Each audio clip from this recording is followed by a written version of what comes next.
एक new advertiser है, ठीक है, वो भी अच्छे तरीके से एड कैंपेन अपनी चला रहा है, और एक पुराना एडवर्टाइज़र है जी, ठीक है, वो भी जाहिर है वो जो पुराना है उसको तो पूरा एक्सपीरियंस होगा, तो इन दोनों में क्या डिफरेंस आएगा मेजर, मतलब जो कैंपेन के वाले से? फेसबुक है ना, जो जितने भी न्यू कमर्स आते हैं, आप इसकी एग्जांपल ऐसे ले लें कि आप समझ लें कि आपकी बिल्कुल एक फेसबुक की फ्रेश आईडीज़ है।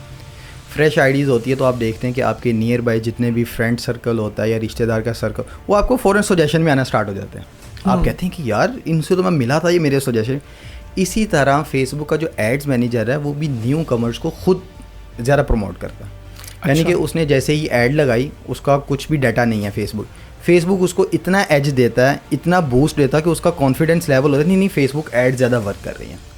अब डे बाय डे जिस तरह फेसबुक उसके एड्स मैनेजर को, उसके डाटा को एनालिसिस करती है, तो फिर फेसबुक अंडरस्टैंड करती है कि ये ओल्ड कमर है, इसको चीज़ें अंडरस्टैंड हो गई है, ये खुद प्ले कर सकता है। ठीक है। जिस तरह आप इसकी एग्जांपल ले लें कि हमारा बेबी होता है, उनको पहले हम हाथ पकड़ के चलना सिखाते हैं, ठीक है, तो जब थोड़ा सा वो 2-3 साल का होता है तो वालिदैन को पता चल जाता नहीं ये खुद ही अब चलना शुरू हो जाएगा, तो इसकी ज़रूरत नहीं है। अगर वो कहीं दूर भी हो तो वो कहते हैं ये खुद ही अपना हैंडल कर सकता है। इसी तरह फेसबुक जो है वो न्यू बेबीज़ जो आ रहे हैं या न्यू कमर्स आ रहे हैं, उनको एज देता है कि इनको ज़्यादा से ज़्यादा रिजल्ट्स मिले, ज़्यादा से ज़्यादा सेल्स मिले। तो जब उस चीज़ को वो अंडरस्टैंड कर जाता है कि क्यों, देखें बेसिकली फेसबुक ने आपको चीज़ें टीच भी करनी है कि चीज़ें वर्क कैसे कर रही हैं। ऐसे ही है, उन्होंने आपको एक दफ़ा एज दे दिया, एक दफ़ा बूस्ट दे दिया। अब फेसबुक कहता है आप इस चीज़ को अंडरस्टैंड करें, मैंने आपको एज किस बेस पे दिया था, और जो ओल्ड एडवर्टाइज़र जो हैं वो मार्केट में इन है, वो किस बेस पे इन है।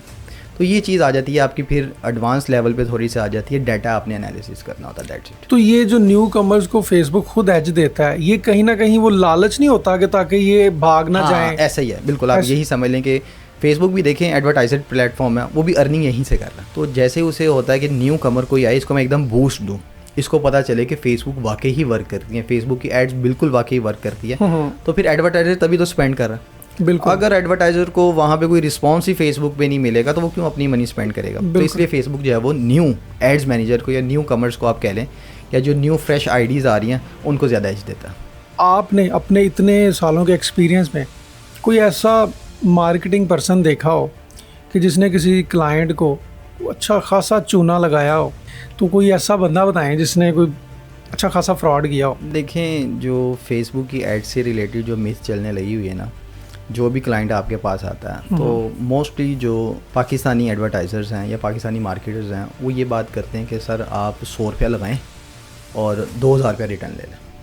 अच्छा। हाँ, यानी कि आप अपनी कोई ऐसी प्रोडक्ट 100 रुपये ऐड लगाएं सिर्फ फेसबुक पे, तो आपको तो इतना अच्छा रिजल्ट मिलेगा, हम आपकी सेल इस तरह कर देंगे, इस तरह कर देंगे। अब बेसिकली वो लोग आ भी जाते हैं उनके झांसों पे कि यार बात बिल्कुल ठीक कर रहा होगा, लेकिन वो बीच में कहते हैं सर आपका तो पेज ही नहीं बना हुआ। वैसे मतलब 100 रुपये में ऐड लग जाता है? नहीं मिनिमम जो है वो $1 पे जो है वो क्लाइंट को पहला तो वो झांसा यही दे रहे हैं। अब फिर वो कहते हैं सर आपका तो पेज ही सेटअप नहीं हुआ, हम डेली की इस पे 5 से 10 पोस्टिंग करेंगे, वो उसके अलग पैसा चार्ज करते हैं कि आपके पेज को हम एक्टिव रखेंगे, ये सारी चीज़ें ऐड करेंगे।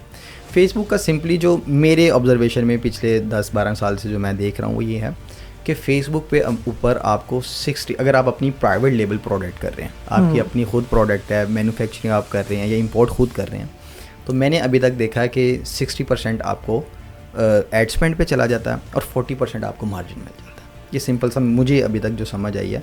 तो जो लोग कहते हैं कि सर नहीं आप $1 लगा के इतना ज़्यादा अर्निंग कर लेंगे, या आप $100 लगाएंगे तो $200 आपका रिटर्न आ जाएगा, तो एंड ऑफ द डे जिस टाइम आप देखते हैं ई कॉमर्स के बिज़नेस में कि डिलीवरी कितनी हुई है, रिटर्न कितना आया है, आपकी पैकेजिंग की कॉस्ट आ गई, आपकी मैन्युफैक्चरिंग की कॉस्ट आ गई, वो 60-40 अभी तक हम लोगों ने इतने ब्रांड्स रन किए हैं, हमने तो यही देखा। मैं जो है ना पिछले 12-13 साल से मैंने क्लाइंट्स का बहुत कम काम किया।